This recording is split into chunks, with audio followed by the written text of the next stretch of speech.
Toxic का teaser release हुए 1 हफ्ते से ऊपर हो चुका है और ये वीडियो बनाने में थोड़ा सा मुझे समय लग गया। इसके लिए मैं आप लोगों से माफ़ी चाहता हूँ। और आइए फटाफट हम टीजर के बारे में बात करते हैं। तो टीजर क्या ही बोलें उसको, वो तो पूरा का पूरा टीजर जो है वो यश की ऑरा फार्मिंग पे ही लगा हुआ है।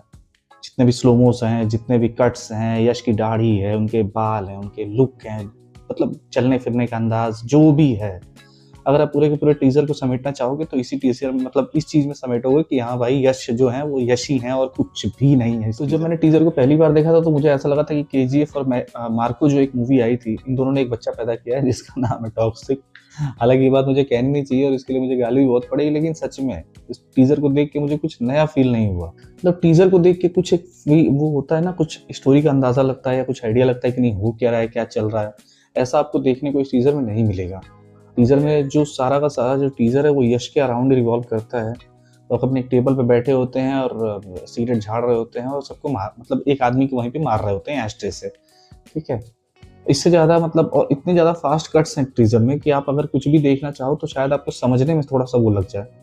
मैंने इस टीजर को कई बार मतलब 0.25x की स्पीड पे भी देखा, और लेकिन वहाँ पे भी जो शॉर्ट्स इन्होंने मतलब कट्स किए हुए हैं वो काफ़ी ज़्यादा फास्ट। तो यहाँ मैं इस टीजर का कंपेरिजन करूँगा एनिमल के टीजर से या ट्रेलर से।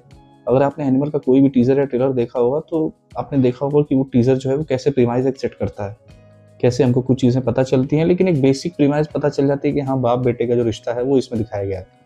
यश की भी जो टॉक्सिक है वो कहीं ना कहीं इसी चीज़ पे बेस्ड है, लेकिन इसका आइडिया आपको लग नहीं पाता है। इन्होंने ऐसा कोई बीजीएम तैयार नहीं किया, ऐसे कोई गाने अभी तक तैयार नहीं किए जो मतलब वायरल हो गए हों। और ये सब बातें मैं इसलिए कह रहा हूँ, भले ही आप लोगों को थोड़ी नेगेटिव लग रही हूँ, लेकिन ये सब बातें मैं इसलिए कह रहा हूँ क्योंकि यश से बहुत उम्मीदें हैं लोगों को। वो केजीएफ के बाद काफ़ी समय बाद वापसी कर रहे हैं। बात करते हैं स्टोरी की, जो मैंने इस टीजर से थोड़ी थोड़ी जुटाने की कोशिश की है। यश जो है वो एक क्लैन को लीड कर रहे हैं, या तो वो ड्रग लॉर्ड है या माफिया है, मतलब कुछ तो हैं। टीजर में सर्कस के कई सारे सीन्स दिखाए गए हैं जहाँ पे यश का कैरेक्टर जो राया है वो बार बार जाता रहता है।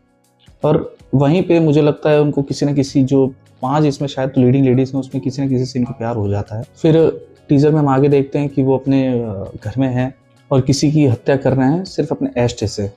टीजर को थोड़ा और डीप में देखने से ये समझ में आता है कि मूवी जो है वो कई टाइमलाइन्स में फैली हुई है, लगभग 1940 से लेकर 1970 के दशक के बीच, जहाँ पे गोवा जो पहले पुर्तगाल के अंडर में था वो वहाँ पे दिखाया जाता है। और कुछ शॉट्स हैं जहाँ पे हमें चाइनीज़ इन्वॉल्वमेंट और कहीं कहीं अमेरिकन इन्वॉल्वमेंट भी दिखता है। तो सबसे बड़ी जो चीज़ जो निकल के आती है टीजर से वो ये है कि यश का इसमें डबल रोल है। उनके जो बेटे का कैरेक्टर प्ले कर रहे हैं वो खुद यश ही कर रहे हैं, जिनका नाम इस मूवी में है टिकट। और उनको जो इंट्रोड्यूस किया जाता है वो वियतनाम में जो वहाँ के फौजी हैं उनसे वो लड़ रहे होते हैं। जहाँ तक उनके कैरेक्टर को देख के लगता है, मुझे लगता है कि वो एक मर्सनरी का रोल प्ले कर रहे हैं, जो कि पैसे लेकर किलिंग करता है या फिर मतलब किसी गवर्नमेंट के थ्रू फंडेड है। इतनी सारी बातों को करने के बाद अगर मैं टीजर के बारे में ये बात कहूँ तो मुझे कहीं कहीं ऐसा फील होता है कि यश जो है वो अपने केजीएफ वाले रोल में ही फंस गए हैं। और उनके जो फैंस है उनसे, वो भी इनसे यही डिमांड करते हैं कि यश ऐसा ही कैरेक्टर प्ले करते हैं। जैसे सलमान खान या प्रभास के साथ जो चीज़ें हो गई हैं कि इनको हम एक लिमिटेड चीज़ में ही देखने की आदत पड़ गई है, और वो इससे आगे अगर कुछ ट्राई करते हैं तो जनता उनको एक्सेप्ट नहीं करती। मुझे लगता है यश भी कहीं कहीं उसी तरफ जा रहे हैं। लेकिन इतनी सारी बातों को करने के बाद भी मैं यही कहूँगा कि पिक्चर तो भैया कलेक्शन कर ही लेगी। यश की फैंडम जो है वो काफ़ी स्ट्रॉन्ग है, काफ़ी लोग उनको चाहते हैं, और उनकी जो पीआर टीम है जो इस समय धुरंधर के पीछे हाथ धो के पड़ी हुई है कि अगर आप टॉक्सिक के बारे में कुछ भी बोलोगे तो आपको गालियाँ पड़नी तय हैं। मेरा तो अभी चैनल नया ही है, इसको बड़ी मुश्किल से इस वीडियो को 30 से 40 लोग ही देखेंगे, तो मुझे उतना डर है नहीं कि मुझे कोई गाली देगा। लेकिन अगर तब भी आप मेरी बातों से अगर कॉन्ट्राडिक्ट करते हो तो प्लीज़ कमेंट में बताते जाइए कि क्यों ये पिक्चर ऐसी नहीं हो सकती, या फिर ये पिक्चर आपको अच्छी लग रही है। लेकिन कहीं ना कहीं इस टीज़र ने मुझे निराश ही किया है। थोड़ी सी बेटर इससे उम्मीद थी, क्योंकि ना ये टेम्पलेट जो है, ये टेम्पलेट हम लोग साउथ में कई बार देख चुके हैं कि एक कैरेक्टर होगा, वो सबका बाप होगा, वो मतलब एक मौके से 25 लोगों को पेल देगा, उसको कोई फर्क नहीं पड़ता, ये वो फलान ठिकाना, उसका मतलब क्या ही बोला जाए, वो तो सब आप एक वाकिफ हैं कि मतलब मैं क्या कहने की कोशिश कर रहा हूँ।